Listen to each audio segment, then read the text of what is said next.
Erev Shabbat, il y a un Shabbat très spécial, Shabbat Hanouka.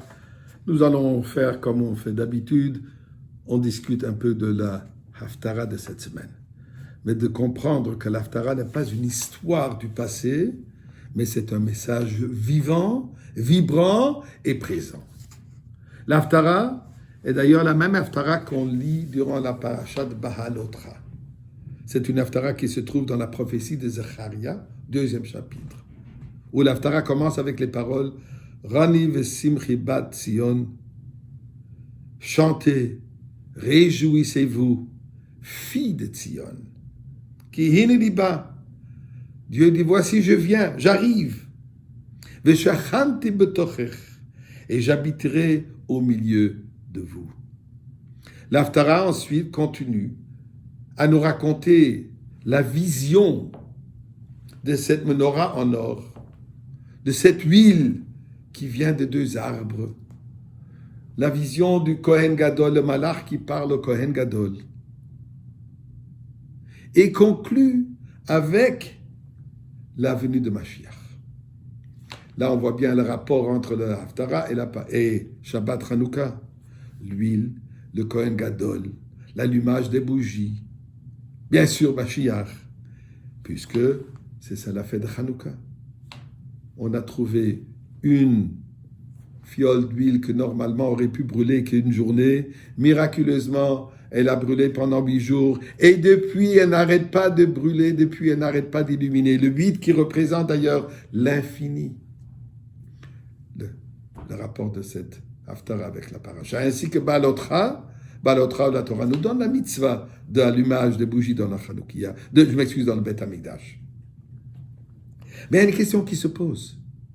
Pourquoi est-ce qu'on commence l'Haftara avec les paroles de Roni bat Sion, nous parler de réjouissez-vous, la fille de Sion? Commence-nous tout de suite avec la vision de la menorah, qui est par rapport à Hanouka.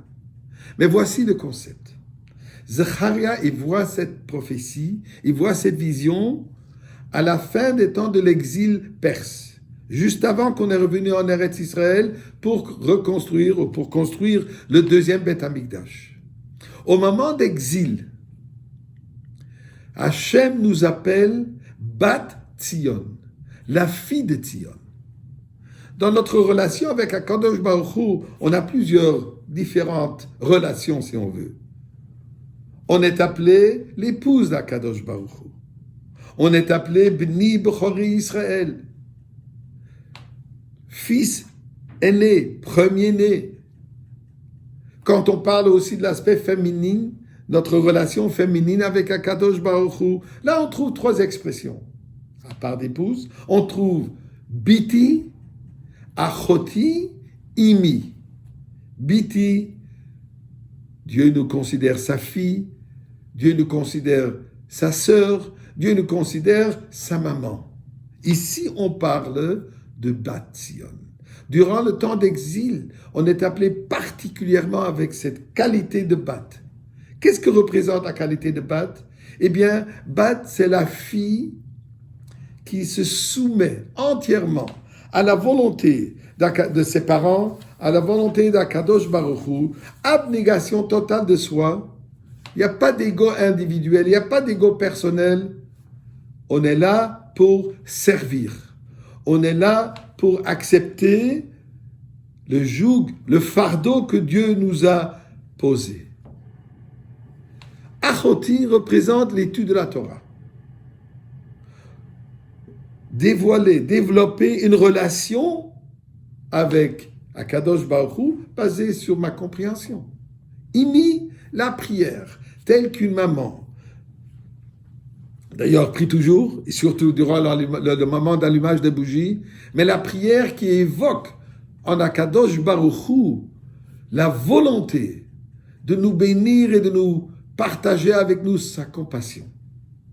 Alors on pourrait penser qu'au le temps d'exil, c'est la maman, c'est la sœur qui est le plus important. Nous dit le prophète, non, c'est Bat Sion. C'est exactement ça ce qui nous amène la lumière. Le fait d'être l'abnégation de soi totale. Le Kabbalat Ol. Servir à Kadosh Baruch Hu, comme on appelle, avec le talon, le niveau le plus bas, mais avec une soumission totale. Et c'est ce talon qui supporte tout l'être humain, toute l'humanité. Et avec cela, la Haftarah continue, termine. Lo b'chayil v'lo b'koach, ki im beruchi amar Hashem. Mashiach, le leader absolu qui se dévoile tout de suite, il vient dû à quoi? Dû à cette Kabbalat Ol. Pas avec force, pas avec une armée, mais tout simplement par sa Kedusha, Beruchi, avec son esprit divin.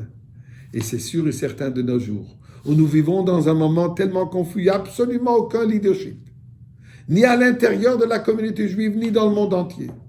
Le moment où Mashiach va finalement se dévoiler, nous allons tous le suivre en courant, de Kabbalat Ol avec la plus grande joie et illuminer le monde avec les bougies de Shabbat, les bougies de Hanouka qu'on allume avant les bougies de Shabbat, avec les bougies du Beth Amikdash. Shabbat Shalom, Hanouka Sameach.